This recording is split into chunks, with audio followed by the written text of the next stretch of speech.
नमस्कार, मैं हूं रविकांत। भारतीय वायुसेना के पायलटों ने एक शानदार काम किया है।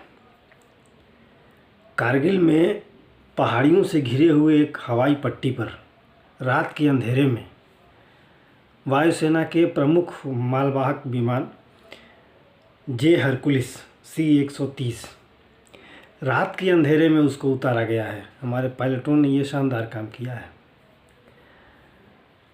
ये हवाई पट्टी 1996 में बनी थी और ये करीब 10,000 फीट से ज़्यादा ऊंचाई पर स्थित है और चारों तरफ से ऊंची पहाड़ियों से घिरी हुई है।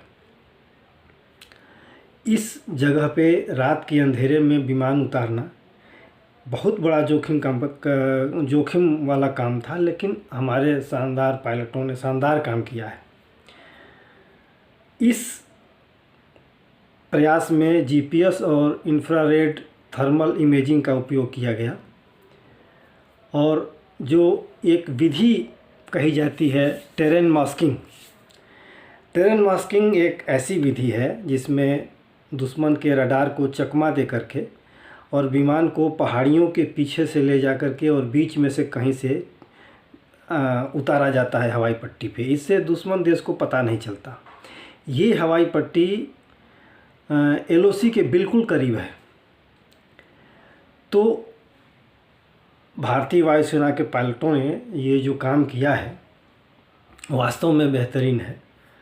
और अब सामरिक दृष्टिकोण से अगर देखा जाए तो सामरिक दृष्टिकोण से ये काफ़ी उपयोगी हवाई पट्टी है।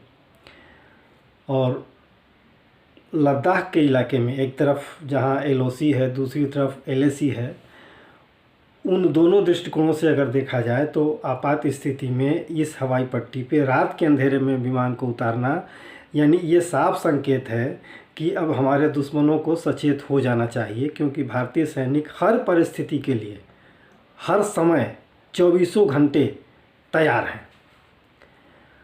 और ये तकनीक इतना आसान नहीं है। उन पहाड़ों के बीच से, जो ऊंची ऊंची पहाड़ियां हैं, उनके बीच से इतनी ऊंची हवाई पट्टी पर रात के अंधेरे में विमान को उतारना, ये वास्तव में एक जांबाजी का काम है और हमारे पायलटों ने ये शानदार काम किया है।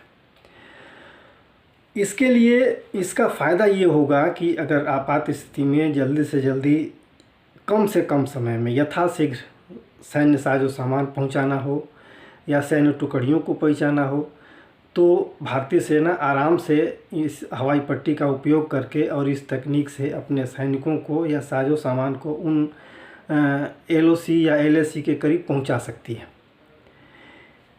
इस पट्टी के अलावा तो लेह के हमारा हवाई अड्डा है ही है। एक न्यूमा में नया हवाई अड्डा बनने का 2-3 महीने पहले अभी शुरुआत हुई है उसकी। और एक पुरानी हवाई पट्टी दौलत बेग ओल्डी है ही। तो इस तरह से 4-4 हवाई पट्टियाँ इस क्षेत्र में बन चुकी हैं और ये भारतीय सेना के लिए बहुत गर्व की और देश के लोगों को बहुत गर्व करने की बात है। धन्यवाद।